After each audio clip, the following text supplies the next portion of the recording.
pinakagusto ko actually pasalamatan yung SB9. Kasi before anyone else na maniwala sa amin, naniwala kami sa isa't isa. Tagal na namin magkakasama, pangarap namin lahat to, iisa lang din naman yung goal namin. Pipiliin kong maging sa'yo.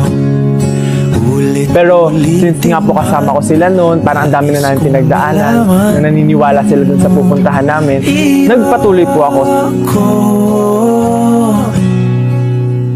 And I think masasabi ko na yun yung reason kung bakit nagiging strong kami lalo.